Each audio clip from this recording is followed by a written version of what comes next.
Hello and welcome back to Every Town Has an Elm Street, the Ark of E's Nightmare on Elm Street podcast. I am one half of the Brothers Blanchard, your host Matthew J. Blanchard. Sitting with me today is, of course, my regular co-host, the other half of the Brothers Blanchard, me, Patrick J. Blanchard.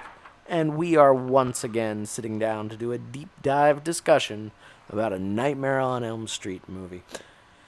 We are going to do a little bit of housekeeping, though, because we are almost done with these. Like, we're heading to the end. We are. We've got 3 more to go, counting this one. So 4 weeks from today, it's over. We're done, right? No, folks, we're not done. We're going to roll right into another franchise. In fact, that's what we're going to keep on doing for a while here, folks. We're going to roll from franchise to franchise to franchise. We're going to keep doing these sort of full franchise deep dives. And what we've done, now we haven't told you this, but the way we've been structuring it is he picks one, I pick one. He picks one, I pick one. He picked the Friday the 13th that we just finished up several weeks ago with Camp Crystal Lake Revisited, and I picked the Elm Streets that we're working through right now, which means it's your turn again, sir. What's up next? I feel like we've been dealing with some cerebral horror here. Yes. That we've gone into archetypes and motifs and symbolism. Symbolism. I wanna get back to the hack and slash. I wanna get back to the crazy, the zany, the practical effects of gore. Okay, so like prom night. We're gonna do the prom nights. No, there's only 2 of those. Well, there's 3 because there's the remake. Is there really 3? I mean, is there? There is. It's PG. Does it count? I mean, are you saying?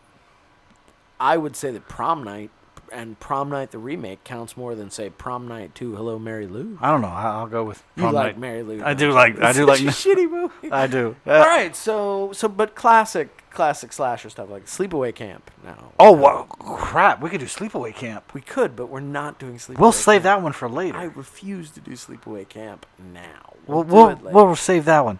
All right. But I want are we doing? I want a new take. Okay. A new take on What the do we old got? gore. A new take for the old school.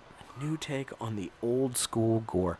I think I know what you're talking about here. I think I'm picking up what you're putting down.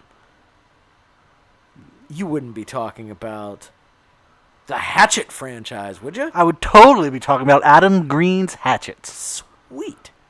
I feel like that's just going to be 4 straight weeks of me going, I really like Adam Green. I'm not sure how I feel about this movie. Which is, it's fine. I mean, I suffered through Camp Crystal Lake Revisited. I can do some Hatchets. I mean, and we get to spend some time with our old friend Kane Hodder. Indeed.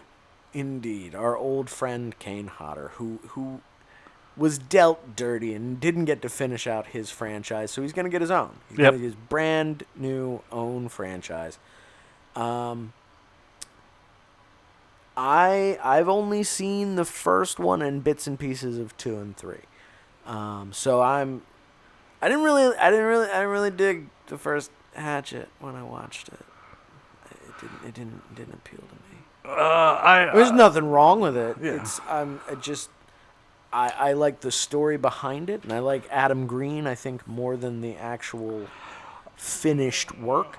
I like Holliston, perhaps more than I like Hatchet. Holliston is where my heart lies for Adam Green. We could in fact do a special episode that's just Holliston, because we'll be doing this right around the time where Noah is launching the Patreon for the Ark of E. Ooh. So there are going to be special subscriber, donor, patron events. We're going to be doing some commentary tracks to some movies that people can buy. We'll talk about that later. We haven't discussed that yet as a group. But yeah, we watch a movie, we sit around, we record a custom commentary track for it. Like like patrons serious? who pay enough can actually ask for specific ones. So who knows? Somewhere down the line, a patron on Patreon might ask for you and I to sit down and watch some shitty movie, do a commentary about it. Somebody might pay on Patreon to have Matthew and Patrick Blanchard talk about The Prowler. Man, do it. Do it. I've been trying to get these people to watch Prowler for like 13 weeks now. Right. Well, I'm gonna let Noah come up with the pricing structure and talk about all that stuff. I'm just teasing it. Now, are we talking like serious? Seriously? No, like serious commentary. Serious if somebody commentary wants a serious commentary track, we will do a serious commentary. Or laugh like riff track. We could do both. Why not? Okay. What's wrong with? Oh no, I just want to know what to prepare my notes for. Gotcha. Or if I'm just gonna have some time joshing on a movie. Wing it, man. Just wing it and be like, hey, is this reminiscent of a scene in that other movie that I saw that one time? And be like, no, motherfucker, it's not. It's this movie. It's this movie. You're thinking of this one. Yeah, we could do shit like that. It could be fun. But yeah, that's coming down the pike. Okay. Now we've come up with some inventive titles, like Camp Crystal Lake Revisited, yep. obviously, and Every Town Has an Elm Street, which you are listening to right now in the Archive, folks. What's the title? What are we gonna do for this? What is this mini-series gonna be called? It's gonna be called Honey Island Swamp Tours. Oh, fun! All right, cool. So 4 weeks, folks. Join us to go very deep into the bayou with Victor Crowley. Victor Crowley. But tonight we're talking about Wes Craven's New Nightmare. Now, a little bit of housekeeping here, because we've had a kind of discussion about how we're doing this. Because we're kind of in a grouping of three movies that are like greatest hits movies, and with varying degrees of success when you really look at them. But what we end up having is we have three movies left, two of which do not connect to the main franchise. One of them does. So instead of doing the natural order, where we would do New Nightmare this time, and then next week we would do Freddy vs. Jason, and the following week we would do Nightmare on Elm Street, the remake. We're going to do the remake next week, and then end with Freddy vs. Jason, which is, kind of returns us to form for Freddy Krueger, and frankly, is a lot of fun. We go out on a fun note, which we spoiler alert, we won't do if we go out on Jackie Earle Haley's performance. So, such promise. Undelivered upon promise. I know. But yeah, so what we're going to do is we're going to save Freddy vs. Jason as kind of a treat at the end. That's your ice cream after the meal that is the remake. Oh, so it's like broccoli? Yes. It's like and broccoli. Asparagus? Yes. Rutabaga? Uh-huh. You keep listening to shit that nobody wants to. Liver? Yes. Onions? Yes. It's that bad. I'm sorry. I'm not saying it's not. Right. There are certainly elements within that movie that are worth discussing, and we will. That's the best part. We will. We'll find those pieces and we will talk about it. However, for right now, we are hip deep in something better, a superior film, if you will. Yes. Wes Craven's New Nightmare, which is it's sort of has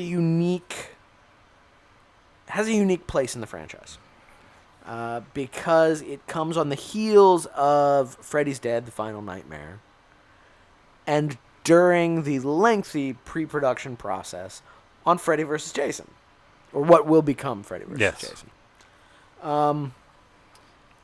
But we're also in a unique space where Bob Shea at New Line, who owns the rights to both films now, Freddy and Jason together, is looking at the continuation of both franchises through the format of the two of them together, and is literally thought of the Nightmare franchise as done, as a solo franchise at this point. Yeah, Freddy's dead. Freddy is dead, and for a good long while there, that's the company line. That's New Line's view is, okay, we wrapped it up. The story's over. We're going to do this Freddy versus Jason story, and that's unique. It's its own thing. And what finally brings Bob Shaye back around to the idea of doing another Nightmare movie, it's not money. It's not somebody pitches him a great story. Although he's not going to turn down money because Freddy's dead. Made a shit ton of money. Brought it back from the failure of number 5. But it still wasn't enough to immediately go into Oh, no, not immediately. Or even start, shopping around. What happens is Bob takes a look at his life and realizes he's not necessarily been the most charitable person. And he's hearing words circulating through various people channels that Wes Craven is not happy. And has not been for a long time. And to his credit, Bob Shaye looks at that situation, realizes, all right, money is owed to Wes Craven, credit is owed to Wes Craven, so I want to make things right with Wes Craven. He reaches out. He's like, I'm going to give you a piece of the merchandising. I'm going to give you final cut on Nightmare on Elm Street for home video. You can go back and re-edit it. I'm going to give you final cut on Nightmare 3. You didn't even direct it. I'm still going to give you final cut. You're going to get a bigger piece of the pie. You're going to get some money. And Craven is willing to have that conversation, Wes Craven's also not going to say no to money. No. Smart guy, that Wes Craven. But in the process, they open a dialogue where they actually start talking about what would it mean to do another Nightmare on Elm Street movie. And they start referring to it as the ultimate Nightmare on Elm Street movie. Yes. Like the cherry on top of the franchise. Wes starts it, Wes ends it. Which is a brilliant way to arrive at this movie. Like, you could have gotten to the next sequel in a cash grabby kind of way. But this actually came out of, you know what? Yeah. We're a good storytelling team. Let's tell another. Which is kind of cool. And it kind of fits this movie and what we end up getting. So, they talk about making the Ultimate Nightmare. Wes says yes. So he goes and he sits down and he watches the entire franchise. And he's purported to saying none of it makes sense. Uh-huh. Like, the through line, the story, I can't follow it. Yep. It's not there. That is exactly what he says. So, his first idea is to immediately throw it all out and start fresh. But does he really start fresh, or does he revisit an idea that he originally pitched for number 3? That is actually where I'm going to hit you with something. He did start fresh. There were 2 pitches. Okay. One ends up being Wes Craven's New Nightmare. The other is Wes Craven's Nightmare on Elm Street, The Ascension, which is about Freddy Krueger starting fresh in another place. Okay. That is not the Elm Street house and is not Springwood, Ohio. That pitch doesn't go anywhere, but that's the first idea is let's pull up stakes, walk away from the continuity, start fresh elsewhere. Okay. When there's no sort of traction as he's writing that, he then revisits his initial pitch for Nightmare 3, which, as we discussed several weeks ago, was this sort of meta-textual film where Freddy tries to escape from the Nightmare on Elm Street franchise into the real world. It's a brilliant premise that was definitely ahead of its time in 1985, 86, 85. There was for three. So it was pitched in 86, shot and released in 87. So it was definitely ahead of its time then.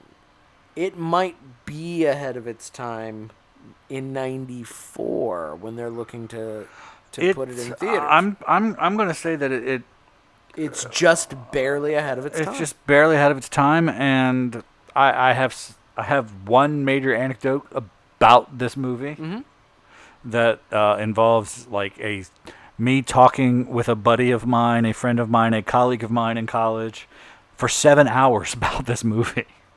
Fair enough. Because he didn't get it. He thought he's like, it's stupid. It's not Freddy. It's not what I want out of a nightmare movie. Right. But that's interesting. That's kind of the thing, though. I mean, that's the beauty of this movie. It is polarizing. You either get it or you don't. This friend of mine though was a fan of, at the time, art house indies that were big, and we were having this discussion in '96. Right. Or no, 95, 96. So pre the movie that is what this movie ends up giving birth to. Yes. Because, and I'm going to name drop it, of course, because ultimately, Wes Craven's New Nightmare is ahead of its time by exactly 2 years. Yes. Because the moment to strike with Wes Craven's New Nightmare is the moment Wes Craven struck again at this same fertile ground with Scream. In some ways, I'm willing to bet you that the lessons learned making this movie are what enabled Wes to make Scream successfully. Yes. In the 7-hour discussion, I told him this movie is not a Freddy movie. Not at all. You're looking for a Freddy movie. If you want a Freddy movie, like, we'll go rent Nightmare 5 and we'll sit here and we can discuss it all night. He was like, "You do that for me?" I'm like, "Yeah, sure." But the thing is, sit down and discuss Nightmare on Elm Street Part 5 willingly for a length of time? No, that's not something you would have done in college and would continue to do many times over the years and would do on microphone for access of dozens and dozens and perhaps hundreds of people. No, not me. Not you. No, crazy talk. So I sat down and was like, it is an art house horror movie. It is. It really is. It exemplifies independent filmmaking, just like the first Nightmare did, but in a completely different way. You could show this in an art house theater. Yep. And once like in hour 6, I got that point through. Like, it was like a light went off above my friend's head, and we immediately went and rented New Nightmare and started watching it. Nice. And then it was the whole time he was watching it, he was like, there was this look of epiphany on his face, and he was seeing it for the first time for what it is. At the end, he goes, "I'd still rather watch a Freddy movie, but I now understand what you've been talking about." Nice. Very cool. Now, I will say that I have a less detailed anecdote, but I have an anecdote about Wes Craven's New Nightmare as well. Wes Craven's New Nightmare is my first nightmare, because I watched this on TNT. It was a Monster Vision Joe Bob Briggs movie. Okay. When it premiered on TNT in, I think, April of 1998. Okay. So the following summer, when you and I sat down and watched the entire franchise, this is what I was expecting Freddy would be like. Because I'd only seen, by the time we actually sat down and watched the whole thing, I'd seen this and I'd seen Nightmare. Okay. And I'd seen this with commercials and Nightmare without. And I hadn't seen the rest of the franchise. So, going from this to Nightmare, you can kind of see that that's a similar character. And you kind of assume that that's who this guy is. Yeah, but if you know that this is number 7, and then you watch the first one, and if you watch 7 first, it doesn't make any sense, the in-betweens, on how it gets there. Right. But it's interesting to come at Nightmare through this lens, And I think that's probably what enabled me to get over I was afraid of Freddy because of the commercials hang up, Okay. was seeing this version of Freddy. That's my guess. But I remember loving the shit out of this movie. And, of course, recognizing that it was very similar to Scream. Yes. Because I was working through, at that point, being a fan of Scream and Scream 2, I was working through Wes Craven movies like this, and People Under the Stairs, and Shocker, and some, truly terrible films. But some good ones. Did you ever watch the Deadly Offering? Deadly Offering? No. Deadly Friend? Yes. Okay. There's two Deadlies at the sort of early part of the career, but Deadly Offering, no. It's because I haven't seen that yet. And it keeps showing up whenever I'm searching for anything on Amazon Prime. Brief comment. His other work does figure briefly into an early draft of Wes Craven's New Nightmare, which featured Wes Craven on the run from Freddy Krueger, the Dream Demon, with Michael Berryman at his side, and he has slit his eyelids open so he cannot sleep. They're driving around in a van to avoid Freddy, which is just fucking brilliant, but it's too gonzo for this movie. It is. It wouldn't have worked in this movie. It might have worked in a very different Wes Craven's New Nightmare, but this movie is very grounded and very real. And it's very real because Wes mined the lives of his cast and crew for very specific grounding elements. Yes. For example, of course, we'll start with the big one, Heather Langenkamp, the star of the movie, who in real life is married to a special effects artist, had a young son, the age roughly of the character Dylan in the movie, and had a longtime stalker. Yes. And in this movie has all three of those things are true. In fact, Wes even asked her special effects artist husband if he would play her special effects artist husband in the movie. And he said no. He said no. Miko Hughes, who plays Dylan, his dad, was an effects artist. Yep. So that dovetails nicely and connects him to Heather in a way that makes logical sense. John Saxon had remained close with Heather and had a relationship where they met up routinely for lunches and they hung out in parks with her young child, just like in the movie. Robert Englund at that time was unsettled by his connection to Freddy and was of two minds about it, just like Robert Englund in the movie. And all of this is layered in so well that you're almost not sure how much of it really happened before the screenplay was written and how much of it was staged for the, it's layered really well. It's layered really well, and it may be the best screenplay Wes Craven ever wrote. And it one of the brilliant things about the actual film, since it doesn't start off with a title card or titles or anything, and just bam starts rolling. Yep. You get the sense that this is real. Yeah. This is Yes. a well glossed up documentary. Yeah. There's the docudrama feel to it. So much so, if we go back to reference New Nightmare. Yeah. Which this movie will do a lot. Yeah. But when does it well. When we talked about Nightmare way back in the beginning, we talk about how it's shot in such a way that you don't know if it's a dream or if it's real. You don't see the shift. Yep. This is shot in such a way that for a lot of it, I feel you can't tell what's real and what's film. Yes. Yeah. Very much so. At the starting point, when I was talking about how we're kind of in a week of greatest hits movies, What I mean by that is we've got 3 movies in a row now coming up that take the best elements of the movies before them, put them in a blender, and throw them up on the screen, kind of regurgitated. Yes. Now, Freddy vs. Jason, which we'll talk about at the very end, does that a little bit more with the Friday tropes than with the Nightmare tropes, but it doesn't.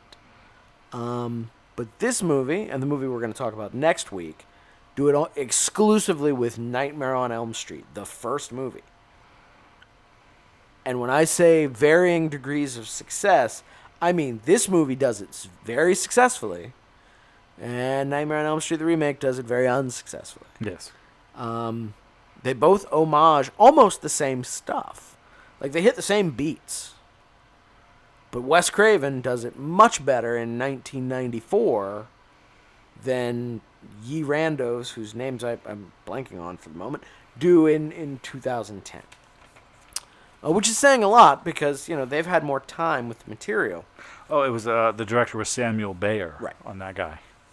But what we see here is somebody who's able to deconstruct Nightmare and put it back together in a way that not only tells a new story, but adds a layer of nuance to the original story. Oh, deconstruct. That's right. Sorry. It's deconstructionist. Oh, yeah. No, that was in the 7 hours. That's one of the arguments that I threw in. I'm like, you love Unforgiven. Right. This is the Unforgiven of horror movies. Very much so. Very much so. And those references to the original Nightmare on Elm Street start right at the beginning, because we open with an industrial-looking shot of someone putting together finger knives, just like in Nightmare 1. Except it is more a biomechanical hand than a glove like in the first movie. Yeah, there's a thing that I love that I just read recently and finally realized about this glove. Oh no! You just put this together, didn't you? Dude, I've been because you've talked about that so often, and I figured you knew. No. Yeah. Because the thing that's awesome about this, folks, and this is more the glove that we will actually see on Freddy later in the film, more so than the mechanical piece that we see here at the beginning, the sort of bone architecture glove is based on the poster of Nightmare on Elm Street, the first movie, which you love that poster. We've talked about. It's one of my favorite posters of all time ever. And when you say you just figured it out, you just read this. When? Like, in research for this? In research for this. So within the last couple of days? Yeah. Oh, dude. I thought you knew. I'm sorry. No, I mean, I've noticed, like, when we've watched it together and I've seen it on screen, I usually, react to things that I like. And I've noticed that you don't react to that while I do, so I'm sorry. I probably should have told you. I didn't catch it, and there's a lot in this movie that I have spent years catching. Right. And there's stuff that you can catch little by little, and stuff that you don't catch right away. Like, it took me a while to actually catch the way the sweater in this sequence is color blocked. The sweater that Proto Freddy wears later in the movie, and the sweater that Robert wear are two very different things. Yes. This, however, the special effects Freddy in this opening sequence, because back to the opening sequence, they're building a full biomechanical hand, and the person building it chops their own hand off, and we pull back, and it's a movie set, and Wes Craven's like, more blood! Yeah, and this special effects crew is operating this thing, and we realize that we're in a movie within a movie. Yes. With Heather Langenkamp on set with Wes Craven, playing presumably Nancy Thompson. There's those guys who are those guys who are on everything, and they're the special effects team. Like they are that guy actors. Trust me. Chuck and Terry, you've seen them. Look them up. Look them up. That's what an IMDb is for, folks. One of them you would have seen on Smallville as Professor. I'm blanking on his name. He was the scientist in season 2 who had the Kryptonian language downloaded into his head. And the other guy was on Star Trek Enterprise for a while. He was the temporal prime directive agent from the Enterprise J. Just to name a few of these guys' credits. But I was getting back on track. Kind of the cool thing about the color blocking of the sweater, though, that's what I was talking about. It's reverse. It's not what Freddy in this movie will wear, and it's not the regular Freddy sweater. It's green where the red is in the regular Freddy sweater, and it's red, more maroon, where the green is in the regular Freddy sweater. It's just reversed. It took me until this viewing to catch that. And that was kind of cool. So this mechanical hand is cool, and they're making a movie, and then the mechanical hand loses its shit and kills the effects guys. Like it goes berserko. Berserk. And then it goes after the lead special effects guy, Chase, who is Heather Langenkamp's husband. Yes.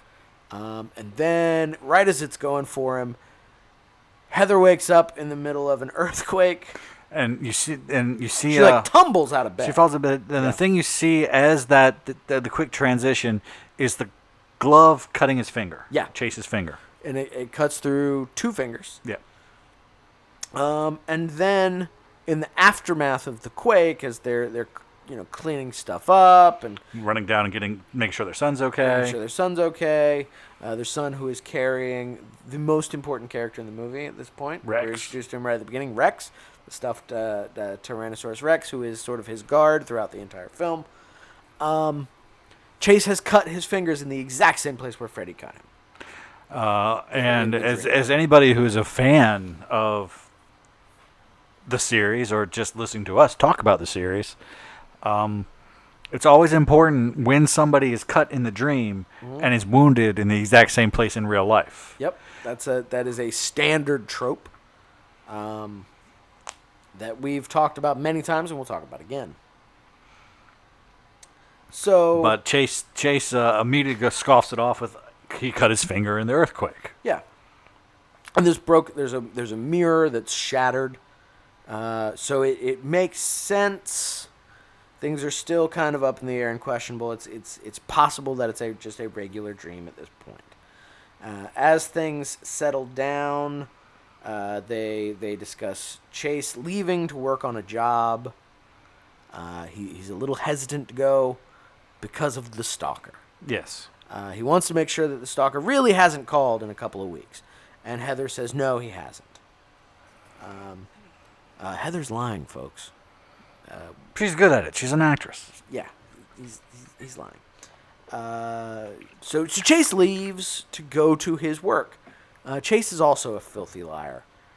But not as good at it. Well, no. He's really good at it because we don't know where he's going yet. We don't know where he's going, but we know he's not going where he says he's going because you can tell. So yes, Chase leaves.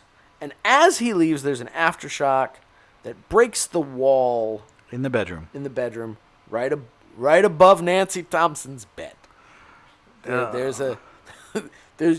It's not a direct reference to Freddy coming through the wall, but it's a reference to Freddy coming through the wall. And it breaks in such a way, it's got 4 contiguous lines parallel to each other. They kind of arc, like a slash. Like a Freddy Claw slash. Yes, right above Heather Langenkamp's head. Heather gets a stalker phone call right as she's discovering that her son, Dylan, is downstairs watching, of all movies, A Nightmare on Elm Street.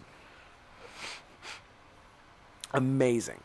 And she gets a call, and the voice on the other end, her stalker, literally does the 1-2, Freddy's coming for you. Yes.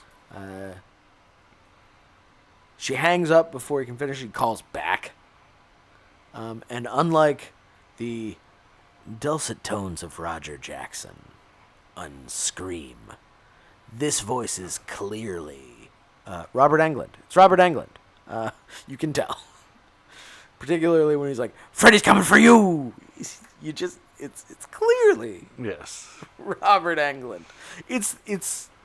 In fact, it's the only time in the film where you hear Freddy Krueger as Freddy Krueger.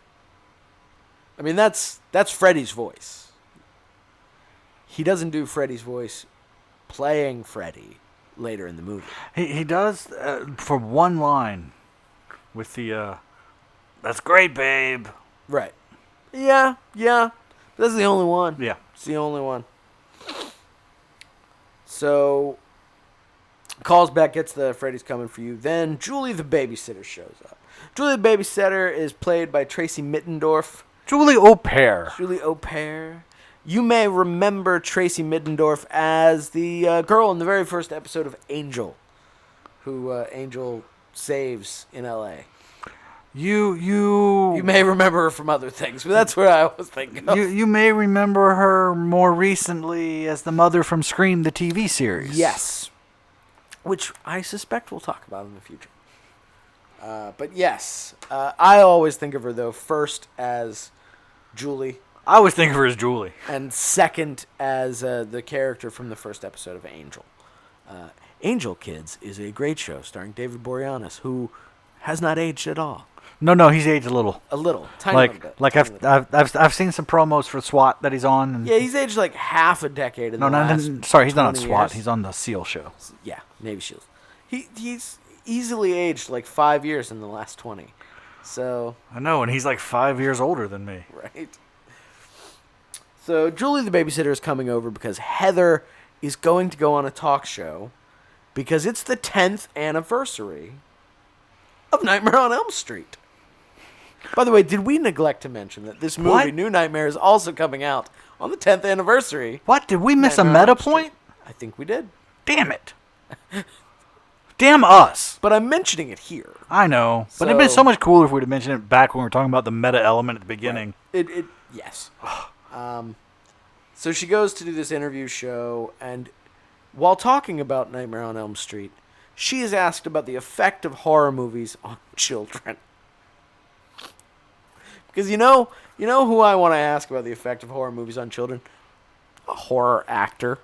But Because actors know about psychology. I know, but Well, I mean, she has a mom. But here's the thing, and this actually speaks to the meta-ness of it. Yeah. I was watching a lot of talk shows at the time. Yeah. I was also watching a lot of Talk Soup at the time. And this totally fits. It fits totally. It It was a big thing in the early mid-90s about the horror effects on children, because now the early Gen Xers had kids. Yeah. And because they saw Friday the 13th in 1980 when they were 18 years old. Yep. Or 15 years old, they let their this is a generation that I'm at the tail end of, but the lead are letting their kids watch horror movies in ways that preceding generations didn't. Yep, very true. So it was very prevalent at the time. Also, there were a bunch of in the 90s horror influenced killings. Yes. That cycled back through the media, so it's a big deal. And here it is played out metally. Indeed. It fits. It really does. And kudos, Wes. Kudos, indeed. And it almost presages the arguments that exist in Scream by 2 years with a different writer. Yes. Wes is almost saying exactly what Kevin Williamson will say 2 years later. Yep. In a different movie that Wes will also direct. Now, before Heather can really give her opinion on the effect of horror movies on children, the white scrim behind the host is ripped open by Freddy Claus, and out steps Robert Englund in full Freddy regalia. Yep. This is the only time in this movie that he is Freddy Krueger, the Freddy we know and love. Yes. Uncle Freddy. And he comes out.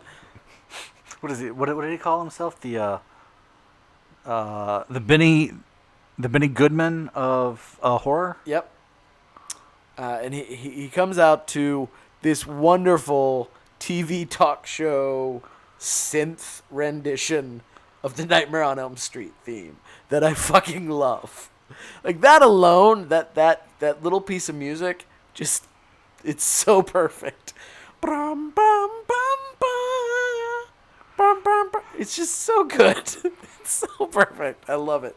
I might use that as the if I can find it, might use that as the closing theme for this episode. All right. It's so good. And this is. And Englund just kind of plays to the crowd. He just some really great shots. Oh my God! It's one of the Robert best Englund. shots of the entire series. Huh? When it goes slow on him with waving his claw and hand in the air, in front of all the children who are dressed like Freddy. From the research I did, this sequence is meant to mirror a real life event. It is. Because this happened. It was Wes Craven and Robert Englund Yes. on the show together, and sure enough, exactly what happens here happened there. Children were there, dressed up as Freddy, Yep. chanting for Freddy, and the two of them looked at each other and were aghast. Yep. But it's interesting that he specifically, it's referential to number 2. Yes. Here specifically, because he uses the same kind of pose that Jack Shoulder used in the "You're All My Children Now" shot. Yes, but it's reversed. It's reversed, exactly. And "You Are All My Children Now," it's Freddy from behind instead of from the front. Yes. And it's the children in front of him. Yes. I mean, it's... And they're I'm not willing to- teenagers, they're children. They're children, exactly. It's like when he was going through the franchise to look for beats like that, he was like, I can take that and that wonderful moment, because that's really one of the best moments in Nightmare 2. Yes. I can take that really awesome moment in Nightmare 2 and I can make it creepier and I can make it more powerful just by doing this. Just by flipping it around, changing the lighting, and making it a Wes Craven style shot. Yep. And it fucking works like gangbusters. And it's if this was to be the last frame of footage you ever saw with Robert Englund playing the movie version of Freddy Krueger that you know and love from the previous 6 movies, what a fucking way to go out. Yes. Like, that is probably the most amazing image of Freddy in the entire 7 movies that we've discussed. It sums up the meme of Freddy Krueger. It sums up the pop culture arc he took, and it elevates him to this legendary kind of status. It's a brilliant sequence. It's one of my favorites in the whole franchise. It's been one of my favorites for, God. Ever? First, for 95 was the first time I saw it when I rented it. Right. It's now 98, so 23 years. Now, back to the movie. Out of makeup, Robert Englund and Heather Langenkamp, playing themselves, are discussing the fans and how far they're willing to go. Yeah. Which is an interesting conversation that I didn't expect to have poignancy 20 plus years later. And it does. Like, the media appetite of fans has only grown since this, and it feels overwhelming in this. And this is a This is a pre-internet... early internet, like... Well, I mean, pre-internet engagement. Yes. So, yeah, Robert Englund might have been online somewhere, but Robert Englund wasn't officially online on behalf of a production. Right. Which is what happens today. There wasn't a web forum devoted exclusively to the making of Nightmare on Elm Street 7, The Ascension. And then it became New Nightmare, and then everybody got mad because it wasn't Freddy. No, you had to wait for things like Entertainment Tonight or Exactly. E. So that sort of rabid nature of fans that they briefly touch on here is so much more visceral when you can look back on it with modern eyes. Well, even and see how far that train has gone. Yeah. Well, even and how I've ridden that train. We're driving that train right now. Well, one of the things I was online the other day on a message board that I frequent, and I was talking about fans, and suddenly I remembered, fan is not short for the rotating air machine fan. It's short for fanatic. Mm-hmm. Yeah. And that's, it can get very, very much for some people. Yes. I had to flee a message board on The Last Jedi because the fans were being fanatical, and kind of scary. Yeah, very much so. Back to the story, though.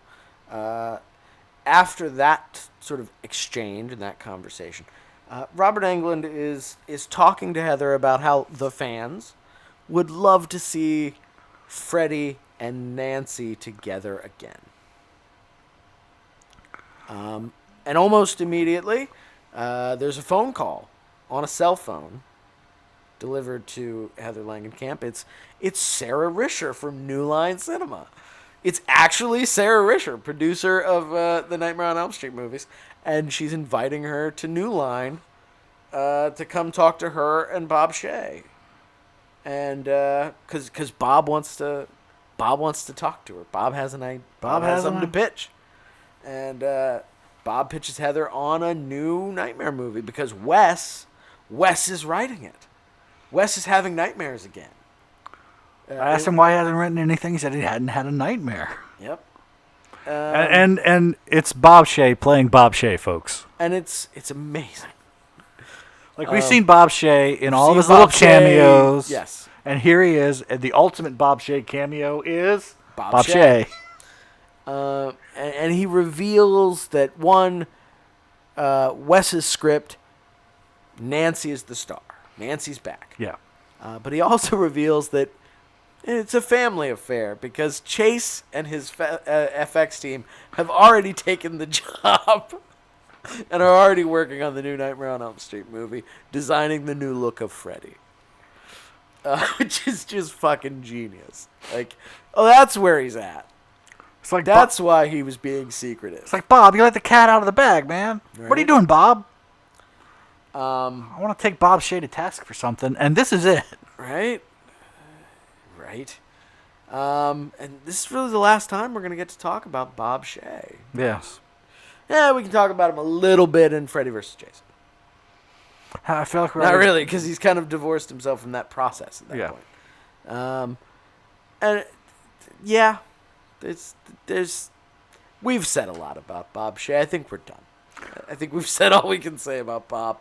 Thanks for your service, Bob. Good work here.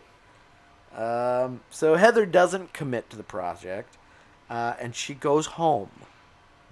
And she gets dropped off in her limo, and from the fucking street, she hears Dylan screaming and runs inside. Yeah. So much so she doesn't even get the dude a tip. Give the dude a tip. He was kind of a douchey guy. Doesn't matter. He drove you around all fucking day.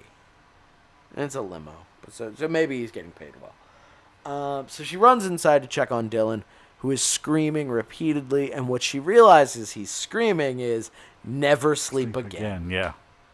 Which is just, whew. The look on her face when she realizes that's what he's screaming is just priceless. It's so well played.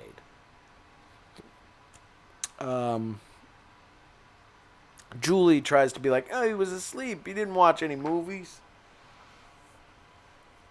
Really?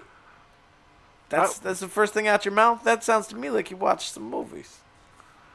But I mean, well, I don't think so, because like Heather's like accusing her of showing him Nightmare on Elm Street. Right. And she's like, no, dude was asleep. He he wasn't watching anything. He was asleep. So Heather calls Chase and talks about these sort of... We skipped the important thing. Yeah. Rex, the claw in Rex. Yes, Rex has been clawed in the... yes. I'm sorry. I don't know why I didn't write that down in my notes. Probably because I expected I'd remember to bring it up. And he's got 4 little claw marks. And his stuffing is coming out. Yep. And there's serious interplay between Dylan and Julie and Heather. Like Dylan's concerned that Rex is going to die, Mm-hmm. Yep. and there's poignancy in Heather. Heather's going, Rex is not going to die, and this is an important theme throughout the entire movie. I mean, we're not quite sure why yet. No, not yet. And we're not going to talk about it yet because it doesn't pop up yet. But it will. But then Julie, as any good person who works with children, hops in and like, no, Nurse Julie and Dr. Dylan are going to fix this. Yep. Putting the emphasis on the child and letting the child enter the adult world, and they go and they sew Rex up. We don't see him sew Rex up, but it's. But we see a sewn up Rex. And it's such a short moment, but it's just in terms of adult and children. Yep. It's important in terms of what role Rex is going to play in the movie coming up is important. Mm-hmm. The support of Julie, Yep. And it's also interesting to note in the exterior of it all, the sort of meta-ness, that the undamaged Rex went home and lived with Wes Craven. And the sewn-up Rex went home and lived with Miko Hughes. Yeah. He has Rex to this day. He kept him. Which is just... That's very sweet. Yeah. That Wes Craven gifted this amazing little story point stuffed animal to the actor at the end of the shoot. It's a really sweet moment, but also kept one for himself. Yeah. So Rex is very important, and we will refer to Rex again. And at that point, yes, now Heather does call Chase to talk about what went on, and also to come clean about the fact that the stalker is calling again. Yes.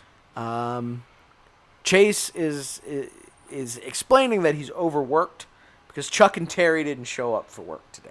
Yep. And Chuck and Terry didn't show up for work today because guess what, motherfuckers? Chuck and Terry are dead. We'll find that out later. While we'll call it out when it comes by, but Chuck and Terry got killed by a robotic hand. While Chase is talking to Heather, we see the completed glove in the background. Yep. And when Chase hears that the stalker is calling again, he's concerned enough that he's like, I'm out of here, I'm leaving. I'm gone. And in the shot as he leaves, in the exact spot where the glove was, it now no longer isn't. Indeed. Back in the Langen camp. God, I'm blanking on Chase's last name. In the Langen camp home. It doesn't matter. Chase's last name is unimportant. Heather's putting Dylan to bed, and Dylan wants to be read Hansel and Gretel. Hansel and Gretel is kind of the spirit animal of this movie. And Heather's reading it, and she's like, this is really fucking dark. Yes. This is violent and dark. Which is, it's amazing that somebody who is, she's not okay with Dylan watching Nightmare on Elm Street, but she's almost more permissive of Nightmare on Elm Street, the movie, in her discussion about it than she is Hansel and Gretel in story form. Well, Wes, I think he's introducing this crazy in answer to, is it okay if kids watch horror? Well, yeah, definitely. We as we read these horrible, violent, dark scary ass fairy tales to kids. Snow White and the Seven Dwarfs involves heart cutting. Hansel and Gretel involves a witch being shoved into a firebox, a stove. Cinderella's stepsister cuts either the front or the back of her foot, either the toes or the heel, I can't remember, to make herself fit the glass slipper as it's soaking in her blood. Yeah. We've done it for forever. Yeah. These deeply dark, disturbing things. Very deeply dark, disturbing things.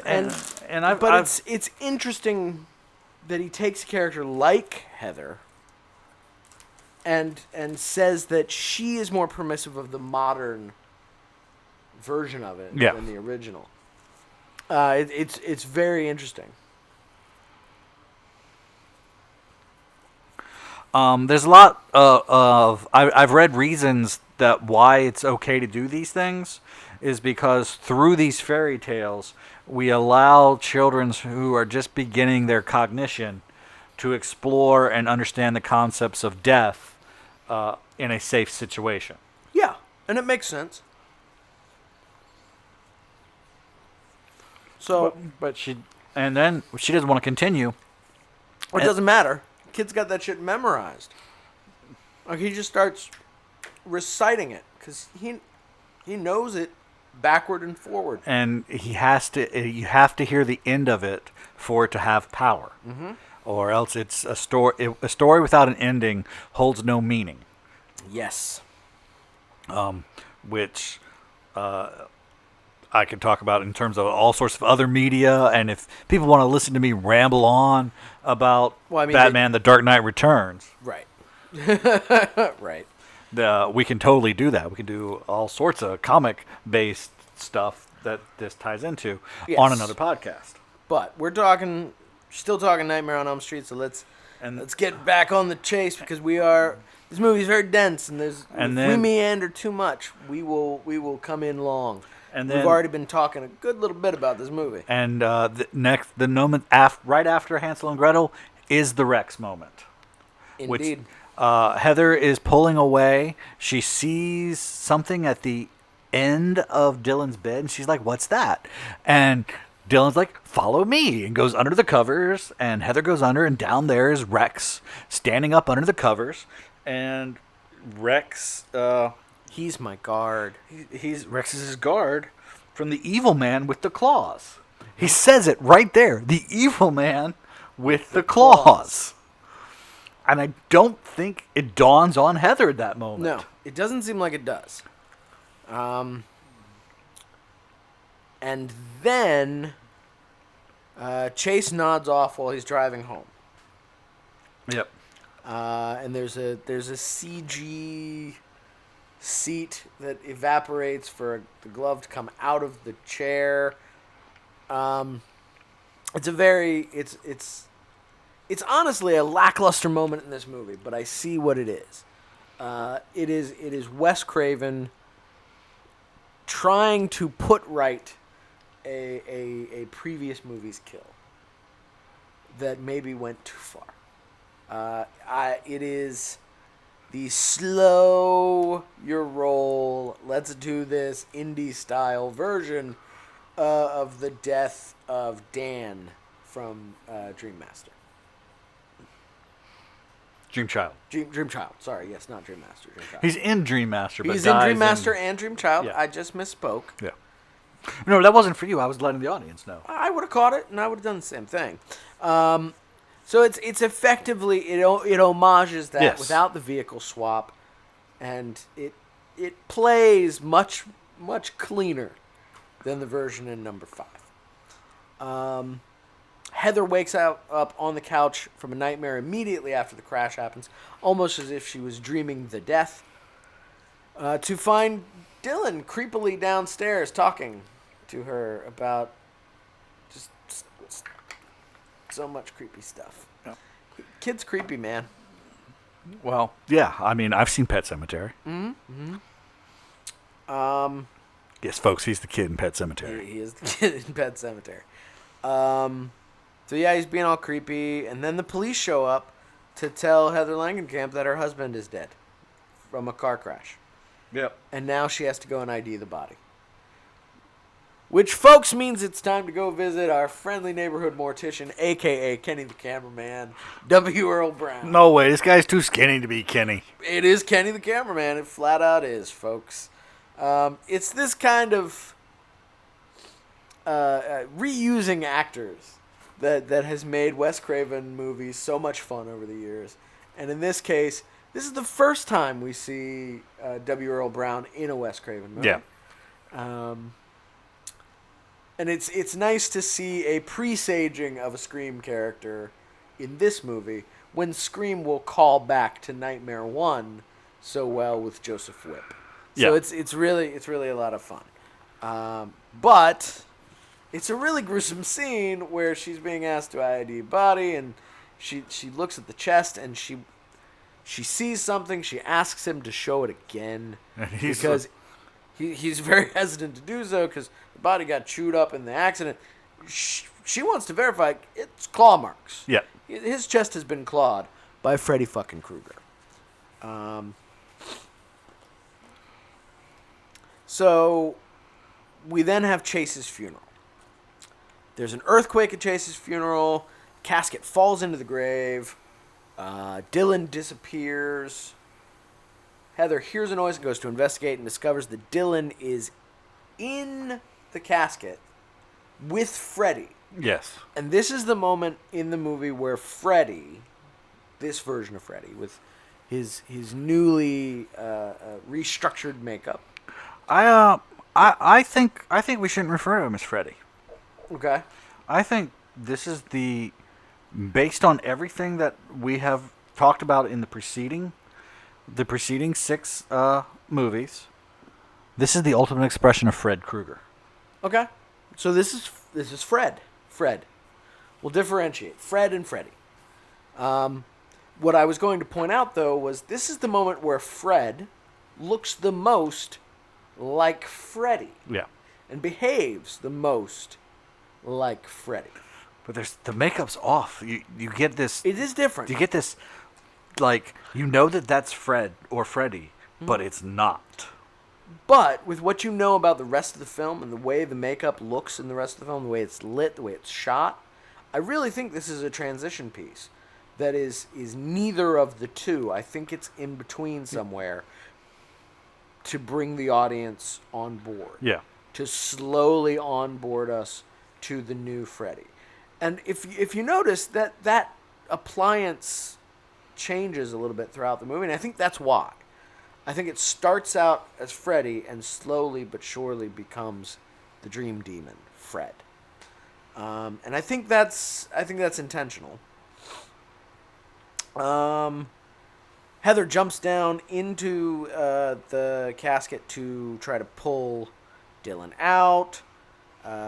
Chase comes back to life and talks to Heather. Because I love it when bodies come back to life in Nightmare, folks. These movies are so much fun when they bring back people from the dead at their own funeral to taunt the lead actress. Yeah, but this time it works. It barely. It works better than Rick, but it's still not great.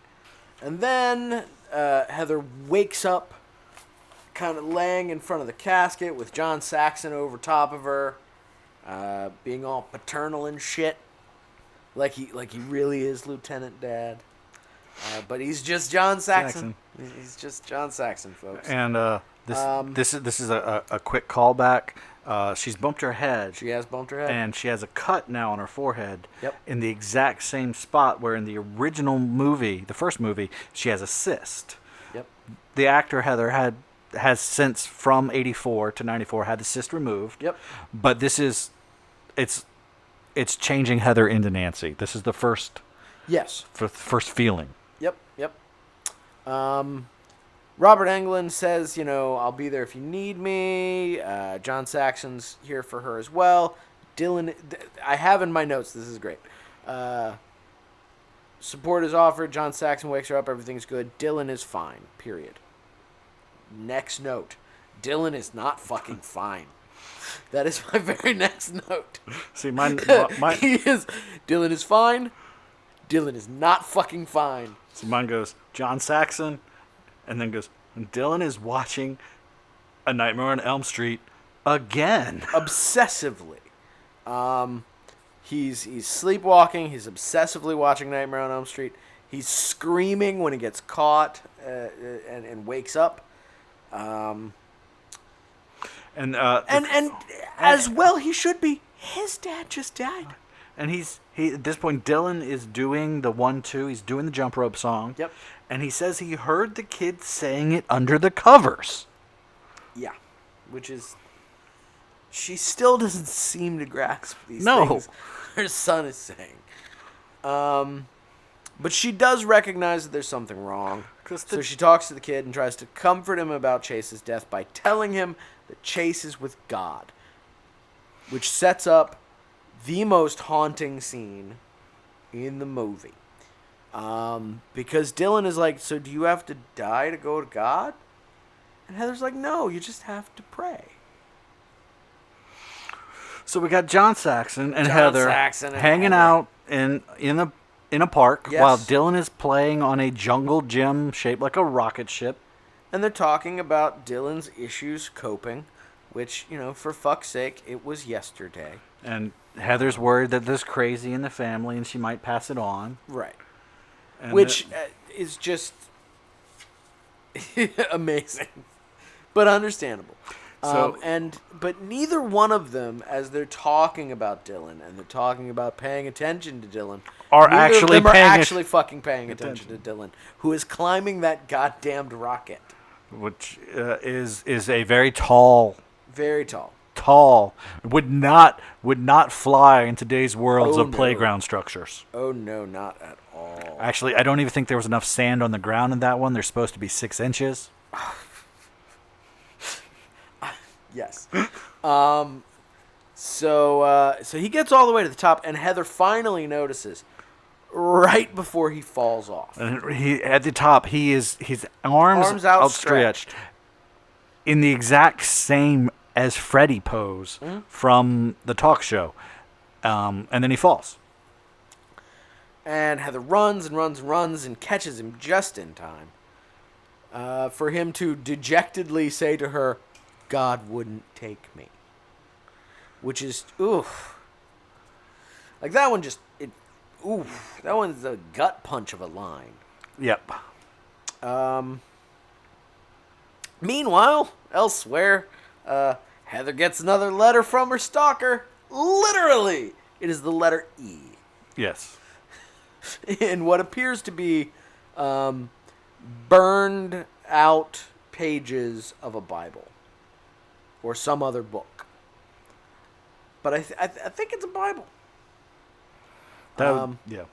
And she puts it in a drawer with all the other letters she's gotten from her stalker. Actual letters. I'm not kidding you. Cut out letters. Cut out letters. Yeah. So she calls Robert Englund. Yes. They discuss Dylan, and they discuss Wes's script. And they discuss the Freddy being scarier, more evil. Yes. And finally, she asks about the script, and Robert Englund says, well, he's gotten as far as Dylan trying to reach God. Dun dun dun! Spooky synchronicity. Now the whole time he's on the phone with Heather, he's painting this picture. Yes. And we at the end of the phone call, he inspects the picture, and we discover that almost absent-mindedly, he has painted Freddy Krueger, kind of masterminding things. Yep. But it doesn't look like Freddy. It looks more like that thing we saw in the coffin. Yes. And Robert is, how shall we say, concerned. Robert is concerned. Yeah.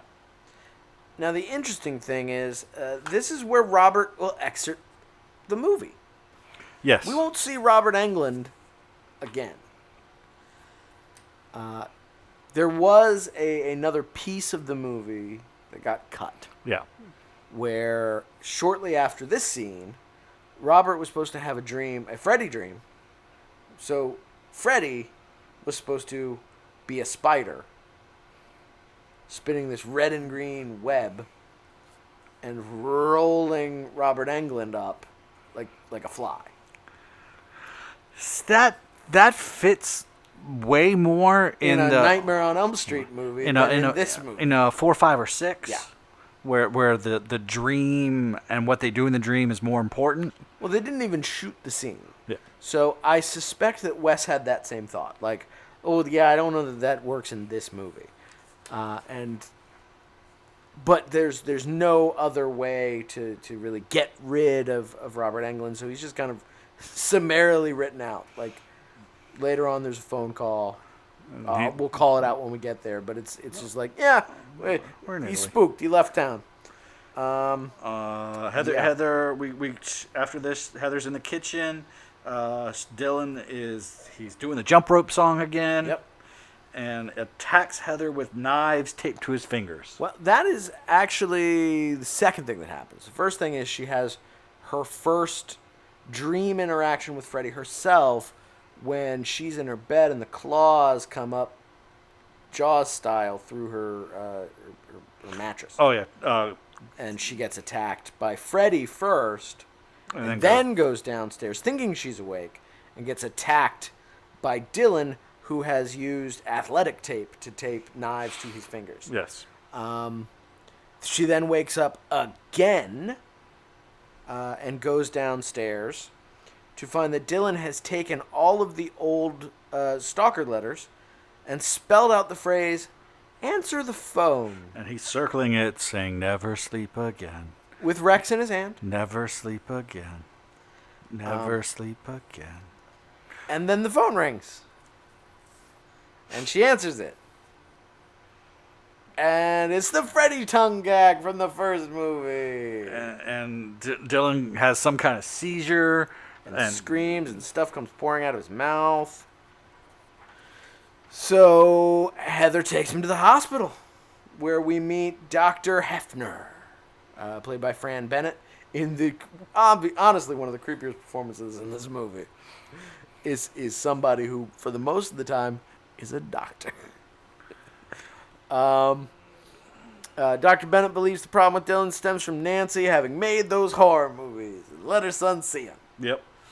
And it's evil that the boys should see the movie, which is kind of fun. And a lot of people think that Hefner is named after Hugh, but no.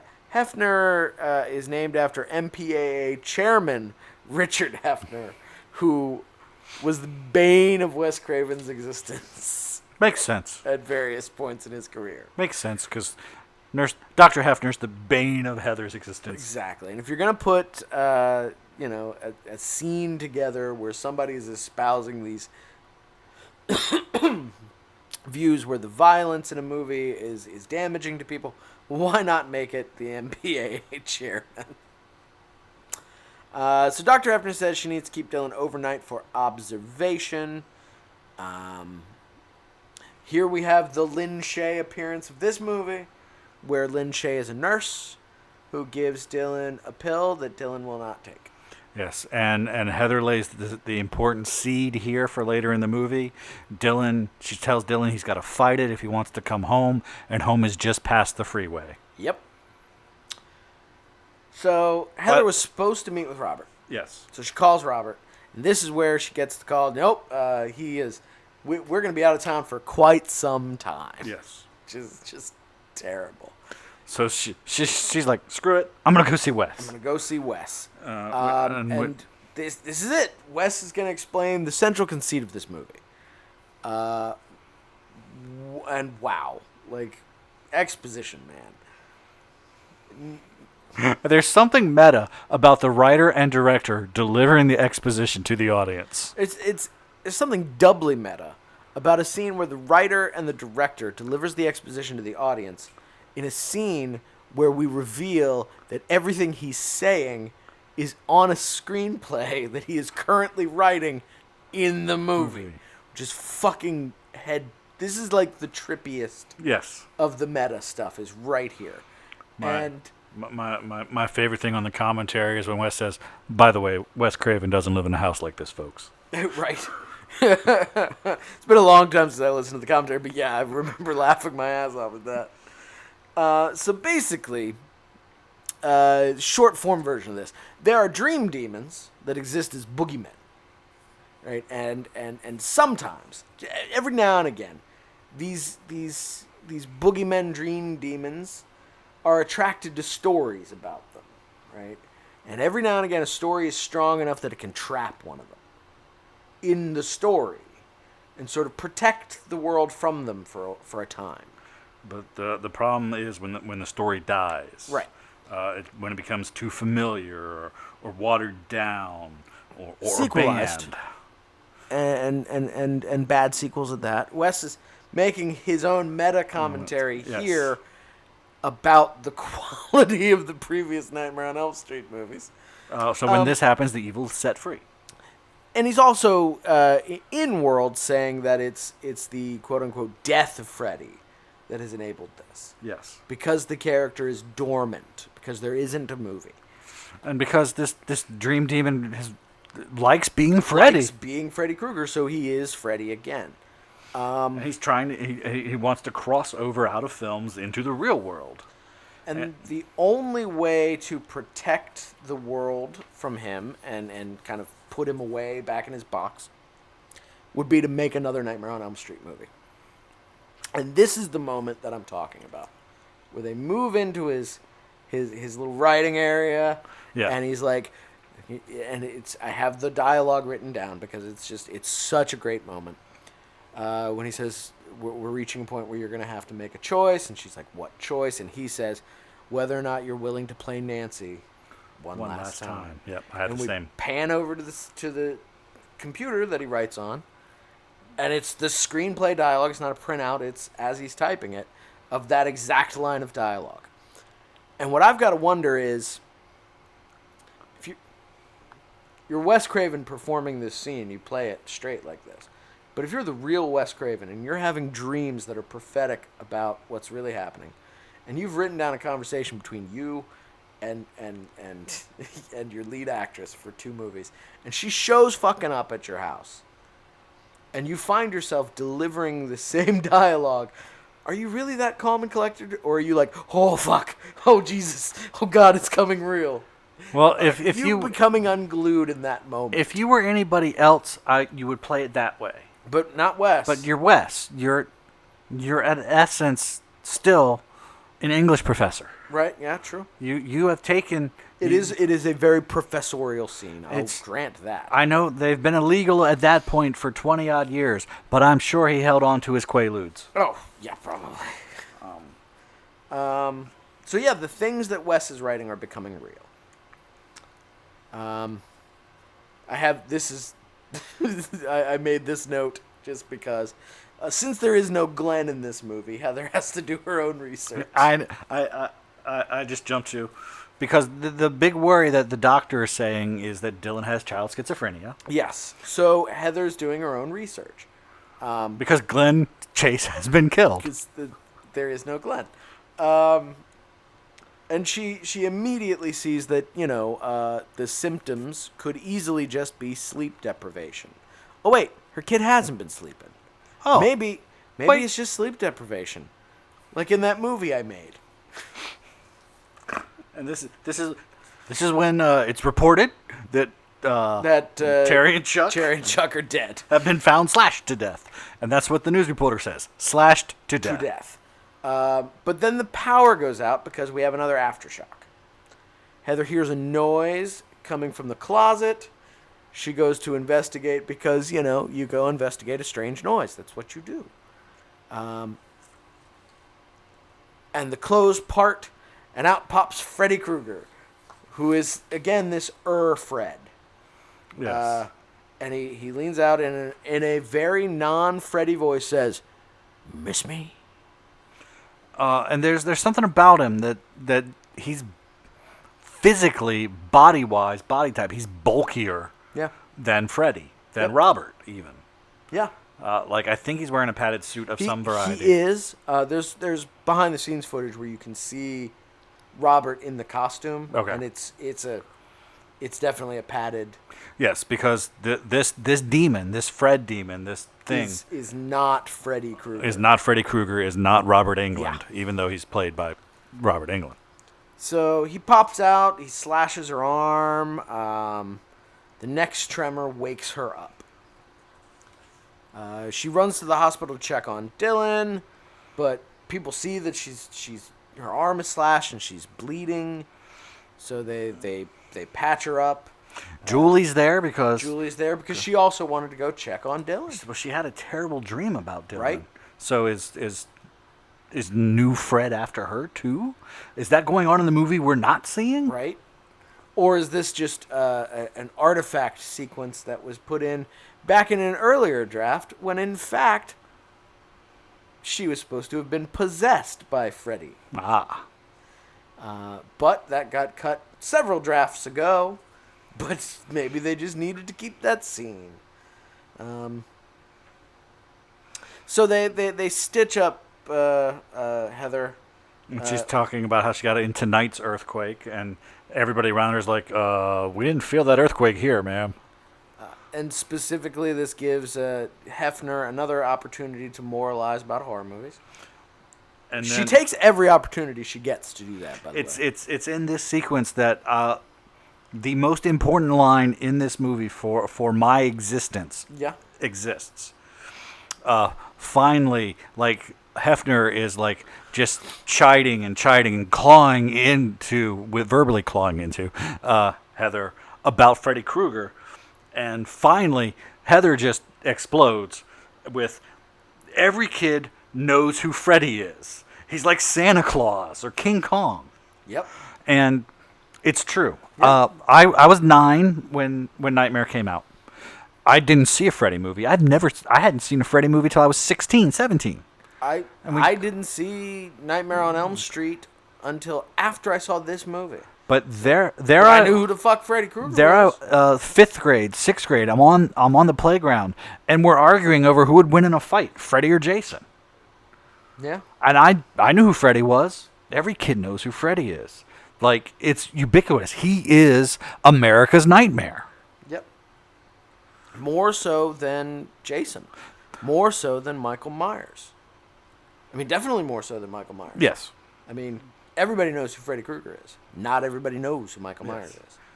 But and that's this is the moment I've been waiting 7 weeks for, folks. Yeah. It's a big moment worth talking about. It's as big as Every Town Has an Elm Street for me. Yeah. Which is why we titled this. That's why we called it out when we got there last time. So here we are again with Dr. Hefner being a bitch. And then Heather's allowed to go sit in Dylan's room. Dylan, who is in an oxygen tent now, and has a scene where he goes full exorcist.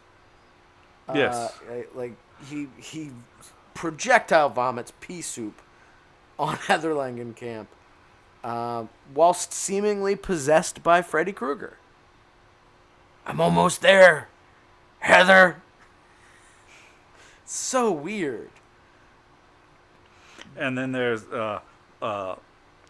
Hefner straps her down. It's going to perform glove surgery with the glove. And the glove is the Freddy glove, but it's hospital knives. It's a new take on it. We're going to cut that evil out of the boy. And then and like I said earlier, her performance is so good. Like, you hate Hefner. Yes. Because of this amazing performance from Fran. I mean, it's just so good. And after that, Heather wakes up. And they've moved Dylan into... They moved Dylan. For some testing. And just like when she woke up in Nightmare on Elm Street, there is a gray streak in her hair. Yep. The young girl Julie is with him. Yes. So she walks into the restricted area, and we have a direct callback once again. Do you have a pass? Screw your pass! literally just lifting dialogue from the first movie now, which is awesome. And Julie is with him. It's all good. Everything's great. Everything's fine here. He's suffering from acute sleep deprivation. Exactly. Which is exactly what Heather thought was going on. And Dylan informs Heather she has to get Rex because the bad man's getting awfully close.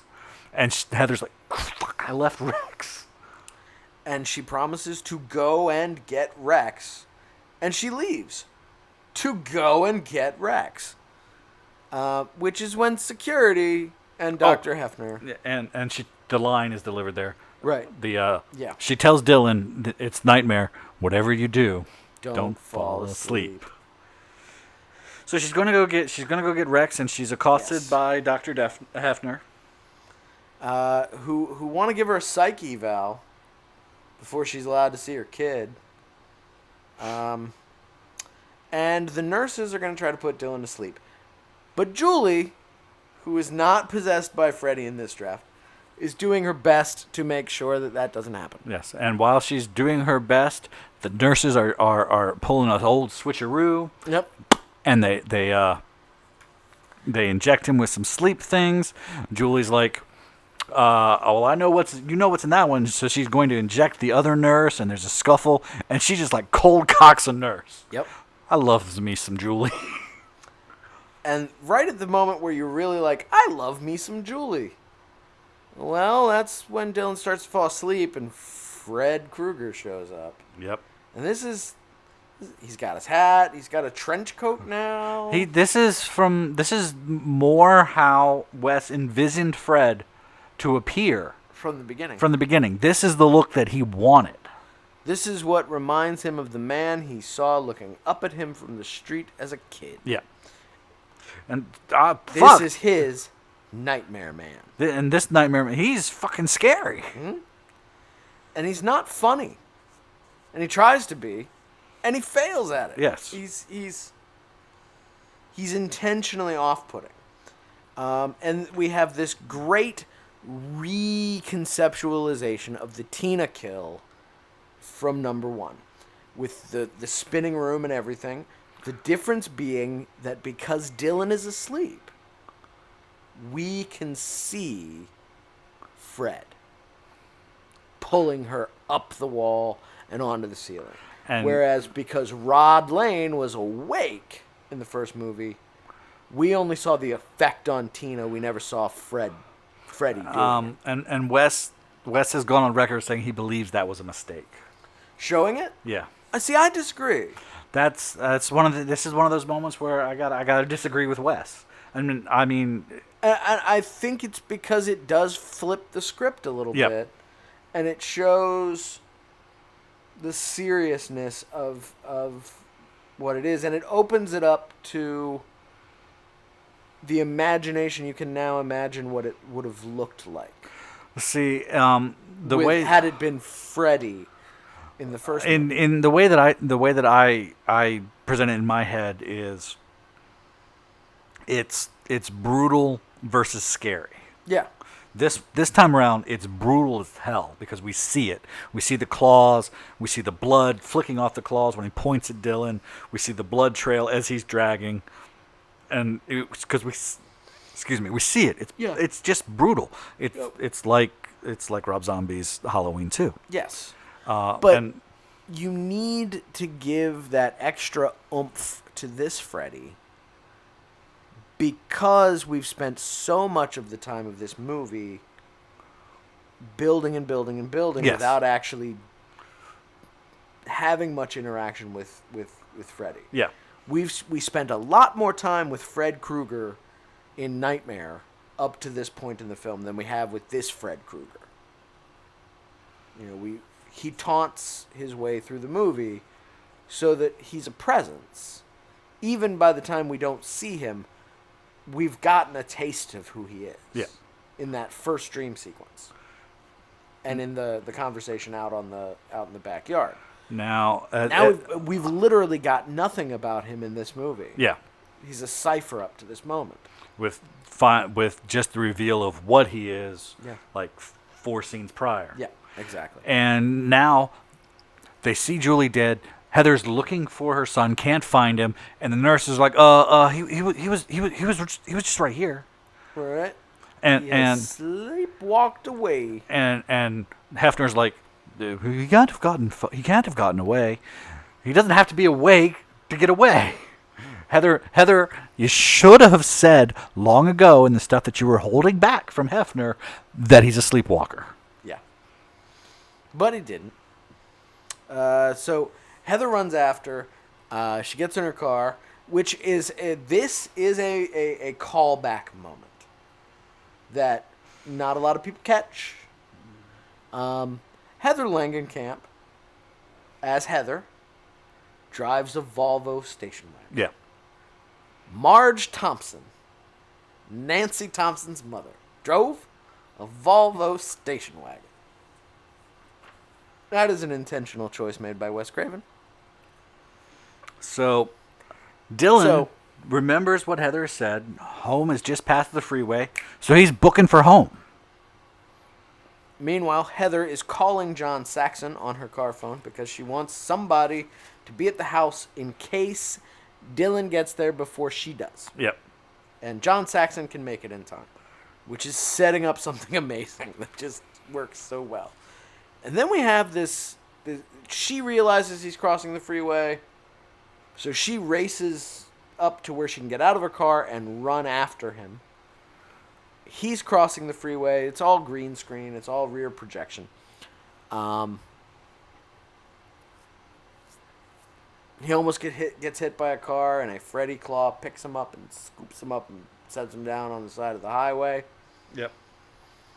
And there's this badass moment where a tractor trailer is about to hit Heather Langenkamp, but she just sits down. And it goes right over her head. And they did take after take after take after take of this to get it right. And the next day, Heather Langenkamp couldn't walk.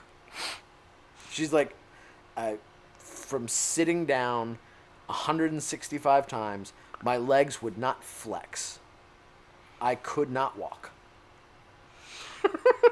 I buy it. It's like doing 165 squats. Yeah. So she continues to chase. Dylan makes it back to the house before John Saxon and before Heather Langenkamp. Yep. When Heather finally gets there, John is there, and they have a conversation at the door. And they go into the house a little bit. John Saxon stops behaving like John Saxon. And he stops calling her Heather. And he calls her Nancy. Nancy, come outside.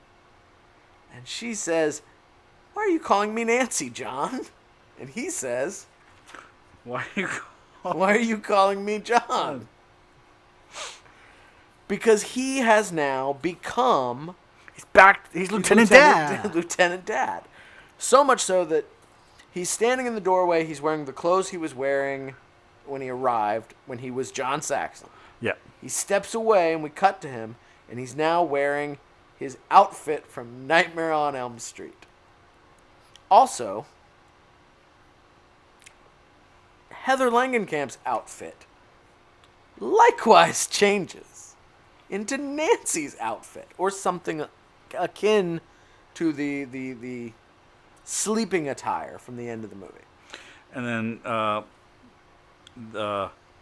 she asks him to call Robert, and he's at a loss, and because he plays Freddy Krueger. Yeah. And his response, Freddy's dead. Yeah. And at that moment, to go back to Nightmare, Freddy is rising up out of the bed, just like he did at the end of Nightmare on Elm Street. Yep. So Freddy, sort of off-screen, manages to capture Dylan and take him into his dream world. Yes. And when Heather gets into the house and into the bedroom, she sees Rex Yeah. standing guard. I also love as she's going in to get to Rex that the house has changed as John pulls away, Yeah. and it's the Elm Street house. It's the Elm Street house. Yeah. The outside. Once they get inside, it's still Heather's house. Yes. The interior doesn't change, but the exterior changes, and we see the Elm Street house again, which is that's a beautiful touch. When she goes inside, she finds Rex standing guard at the edge of the bed. She finds sleeping pills. Yep. The ones that Lynn Shay tried to give to little Dylan earlier. So she takes one. And these are the Hansel and Gretel breadcrumbs. The Hansel and Gretel thing pays off. Yep. And she takes one of those sleeping pills, and she crawls into the bed, and she sees another one. She takes another. And then she takes a third, and these had better be children's doses because this adult just took 3 sleeping pills. And she She goes to pick up a fourth, and I'm like, oh no, Nancy. No. Stop this. Thankfully, she does not ingest the fourth one. And she starts going down this sort of bed sheet tunnel Yes. that gives way to this stone tunnel, and she slides her way down into what I in my notes I call it Demon World. The Demon World is not quite the Dream Foundry. I call it the Dream World, and I mean I've used Dream World and Dream Foundry interchangeably in the previous 6 weeks, so I didn't want to refer to it as Freddy's World because it's very much not Freddy's. Freddy's is in an industrial space. It's a foundry. Yeah. It's a factory floor. My big note is we get a temple instead of the boiler room foundry. Yes, an almost Greek temple. Yes. However, I called this out last week. I'm going to call it out again here. The Dream Demon art that Yaphet Kotto's character had on his wall is here in statue form in the Demon Dream World. Yes. This is one of those things that as Wes was watching, I'm sure he picked that out and made that a part of the production design because it's way too meticulous and pre-planned to not be Wes Craven's thought. You know what I mean? Yeah. So while she's down there, she finds the script. She finds the cheat guide. Yes. To this video game. And she sort of reads it and moves through the world. We get the sticky stairs done better here because they're not holes in the wall. They're whole stairs that she sloshes into. We get some awesome fight imagery. Like he's like drowning her. Yeah. And she reaches into this pool with eels and snakes because there's always snake imagery in a Wes Craven dream. And grabs an eel and just jams it right in his eye. Yep. And she gets knocked out for a little bit. She does. And while she's knocked out, Fred just decides, fuck, I'm going to kill the kid. Whatever. I'm going to go after the kid. And Dylan goes into literally like the Hansel and Gretel witch oven. Yeah. Like it's paying out even more than the breadcrumbs. Yep. So Freddy tries to get in there. He can't get in, so he's stretching his arm, just like because we've seen him stretch his arms out before. Yeah, that's not new. It's not new. And he managed to grab Dylan and pull him to him with his stretched arm, and then he's extending his head like a snake to eat Dylan. Yep. Because not the first time a snake Freddy has eaten something. Yes. Or eaten someone. And Heather is woken up and comes charging up the stairs to save her son. And Fred gets stabbed by Heather. Yes, indeed. And then the Freddy's tongue becomes a snake. Yep. And wraps around Heather. And Dylan is trying to stab it at the tongue, and he can't quite get it. Because I've tried to stab moving things. It's hard. Yeah. Why would you stab moving things? Well, I was trying to do the alien game while moving my hand. And it's... Okay. It's hard. Good. It's hard. That's better than implying that you were trying to stab living, moving things. Well, it is living. I'm living it's and you, moving. Yeah. But okay. I was just worried there for a second. I was It's like, hard whoa, man. What have you been doing? Yeah. Sorry. So yes. So he finally stabs the tongue. Yes, and it splits in this kind of way. And then they push him into the oven. Push him into the oven, and this is where the ending finally falls apart for me. Like, all the wacky stuff that has just happened is fine. Here's the flaw. So gets thrown into this fire thing, and he gets burned alive like the witch. It's Hansel and Gretel. He melts back into his dream demon form. Yes. And then melts away. Freddy is gone. He becomes the dream demon, and then that too melts. So,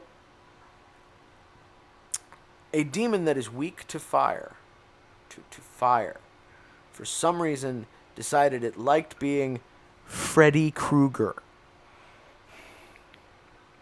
Like, I have some serious concept exclusion issues with this one. See, I've gone back and forth over this direct issue in conversations. Yeah. And is the demon itself weak to fire, or is he only weak to fire because he was in the role of Freddy? But Freddy himself is not weak to fire. No, Freddy he just doesn't have a problem with fire. Well, he just doesn't like it. Well, he doesn't like it being personally put on him, but he uses fire all the time. So it feels... I think the problem is Wes came up with the metaphor and was trapped by it. Yeah. It is far too close in the groove of Hansel and Gretel, and it's a good ending in that regard, but it doesn't resolve the Freddy of it all. There needed to be a Freddy component in the sacrificing of this demon. There needed to be something that was Freddy specific, and fire being used to exorcise Freddy. It's never worked before, so it needed to be something that would have worked on Freddy, and that's where it falls apart for me. But literally, it falls apart at the last second. Yeah, Like last 2 seconds. I'm also wondering of the climax are like, oh no, I don't like that. I'm also wondering if there was something that was missed. Probably. To between script changes and everything to imply that at one point the demon was trapped as the witch from Hansel and Gretel. Maybe. But since it's not there, it's unresolved. Yeah. And that's really my only complaint, is that it's unresolved in a Freddy Krueger way. And if that's my only complaint about the entire movie, because literally that's my only complaint about the entire movie, I'd still call it a win. See, my problem is next, the moment after that. Yeah. Because it shows Dylan and Heather in the water. Yeah. How do they get back to the real world? Because she fell from way up high, and that structure's still there. Well, they also dive into the water, and then they fall out of the blue top sheet of his bed, which is itself a watery color. And it's not like they fall onto the bed, they fall through the top sheet and out the side. So it's really like they're just kind of tumbling out of the watery match cut of the mattress bedspread. So yeah, that's always been my read on it. They're back to the real world. Yes. And Dylan utters the line, "We're saved. The witch is dead." Like he's a happy little guy again. And he should be. The witch is dead. And so is Fred Krueger. And there's a script with a nice little note from Wes Craven thanking Heather for playing Nancy one more time. And at last, Freddy's back where he belongs. And so Freddy is gone, and Heather starts reading Dylan the script like it's a bedtime story. And it starts off with what we saw at the beginning of the movie. Yep. And that is that. We've arrived at the end of Wes Craven's A New Nightmare. Yes. I've got to say, this is my favorite. This is my favorite of the whole franchise. I like this even more than I like Nightmare 1. I go back and forth between this and Nightmare 1. It's always this one for And me. it's more consistently compelling. It's more consistent as a film. Wes is at almost the top of his game here. Literally, the top of his game is the next movie he makes, and that is Scream. But That is the movie where, as a director, he fires on all thrusters. This one, he's just shy. although I should at some point, I've never watched A Nightmare on Elm Street and Wes Craven's New Nightmare back to back. Don't do it. Don't do it. Okay. I highly recommend not doing it. They do not directly connect enough to make you feel like it's a cohesive Okay. unit. You need time in between. All right, so we spent a lot of time talking about this, just going through the plot. This movie's dense. Yes. And we had some anecdotes in there, some yeah. important ones. I feel like this is about to be our longest episode of all of the two franchises so far. So I don't want to belabor it too long, folks. Yeah. I don't want to keep you here too long. So highlights of this movie, like what's your favorite part of it? Like what? Because we could have heap effusive praise on it for hours. We could make this a 6-hour podcast. But let's not. One of my Before we do best and worst kill. It's the Wes Craven segment. Yeah. Is my ultimate favorite. Yep. Also because in addition to it being, like I said when we were going through, the director himself, the writer himself giving you the exposition. Yep. The score in that scene works brilliantly. It's off-putting. It starts off with, as Heather's driving through the town, we see the devastation of the earthquakes, which they went and filmed real earthquake damage. That's Northridge, right? Like that was right after, like all the earthquake stuff was in the script. They'd already shot most of the movie, and then Northridge happened. Yes. And they went and shot actual destruction to kind of piece it together. But it just works, and it's so Wes Craven. Yep. And it's creepy, and there's this sense of impending terror and doom. Yep. That's my favorite sequence. I completely agree. If I had to pick a second, just because you picked that one, if I had to go elsewhere, I would go with the Robert Englund as Freddy sequence. That's my close second on the Wes sequence. That would be my second as well. Because it's the only time we actually see Freddy in this, and it's so powerful. In some ways, what he's kind of saying in the way it's shot is that while this dream demon is trapped in Freddy Krueger and wants to be Freddy Krueger's bigger than that. Yeah. Freddy Krueger's bigger than this dream demon. Because that's Freddy Krueger, this isn't. And look at him. We're all his children now. And every kid knows who Freddy is. Exactly. So, I mean, it's setting it up. You know, Freddy's now a legend, and it's well played. So, best and worst kill. Best kill. Best kill, Julie. Julie's Tina kill. That's what I call it. Yep.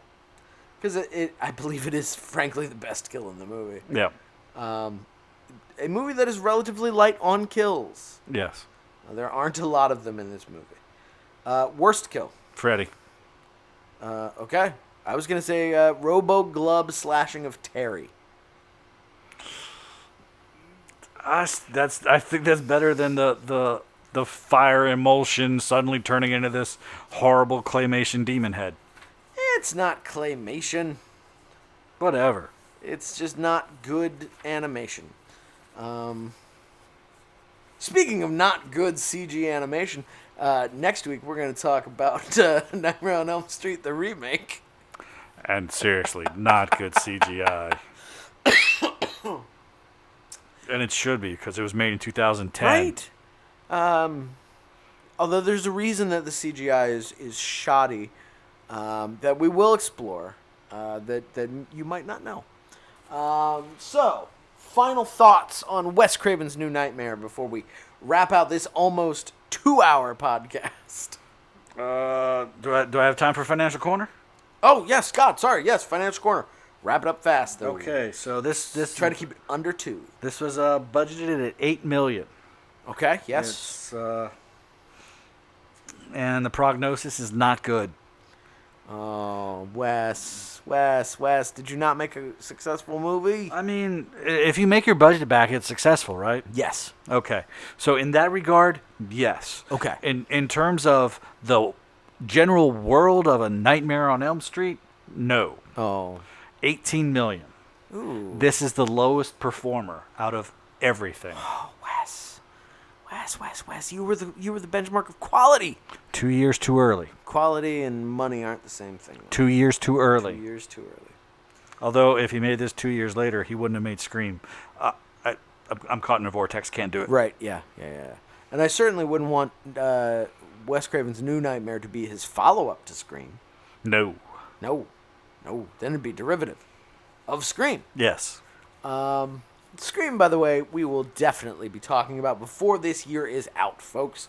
As we continue to go deep diving through franchises, we will spend a little time in Woodsboro, joining the good folks who have spent a little bit of time reading the Gale Weathers book, watching the Gale Weathers movie, attending the press conference by Gale Weathers. It's a whole Gale Weathers kind of thing. But this has been all about Wes Craven's New Nightmare. My favorite Nightmare movie, one of your favorite New Nightmare movies. I can heap praise on this all night. I'm not gonna belabor the point any further, folks. If you've not seen Wes Craven's New Nightmare, why the fuck did you spend almost 2 hours listening to two yokes talking about it? Go watch this. Don't watch The Prowler. Watch this. Prowler. Go watch Wes Craven's New Nightmare. Then watch The Prowler. Yes.